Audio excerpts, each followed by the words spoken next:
పంచాయతీ రిజర్వేషన్లపై వివరణ ఇవ్వాలంటూ రాష్ట్ర ప్రభుత్వానికి హైకోర్టు నోటీసులు జారీ చేసింది. ఏ ప్రాతిపదికన రిజర్వేషన్లు కేటాయించారో పూర్తి వివరాలతో కౌంటర్లు దాఖలు చేయాలని వాయిదా వేసింది. గెజిట్ నోటిఫికేషన్ 43ను సవాలు చేస్తూ సంగారెడ్డి జిల్లాకు చెందిన వ్యక్తి లంచ్ మోషన్ పిటిషన్ దాఖలు చేశారు. సంగారెడ్డిలో 613 సర్పంచ్ స్థానాలకు 118 బీసీలకు కేటాయించారని, ఇది 19% తెలిపారు.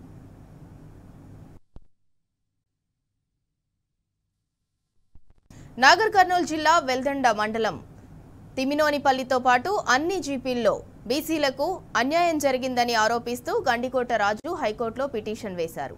మహబూబాబాద్ జిల్లా కేసముద్రం మండలం మహమూద్పట్నంలో 3 ఎస్టీ కుటుంబాలకు చెందిన 7 మాత్రమే ఓటర్లుండగా వారికి సర్పంచ్తో పాటు 3 వార్డులు కేటాయించారు.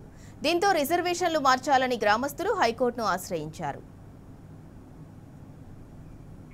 రాష్ట్రంలో పంచాయతీ ఎన్నికల్లో రిజర్వేషన్లు కేటాయిస్తూ ప్రభుత్వం జారీ చేసిన జీవో 46ను సవాలు చేస్తూ హైకోర్టులో పిటిషన్ దాఖలైంది. వికారాబాద్కు చెందిన 8 మంది పిటిషన్ దాఖలు చేశారు.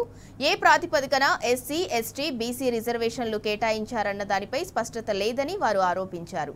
బీసీలో కూడా ఏ, బి, సి, డి వర్గీకరణ చేపట్టకపోవడంతో రిజర్వేషన్లను తగ్గినట్లు పేర్కొన్నారు. ఈ కారణంతో జీవో 46ను నిలిపివేస్తూ మధ్యంతర ఉత్తర్వులు ఇవ్వాలని పిటిషన్లో కోరారు.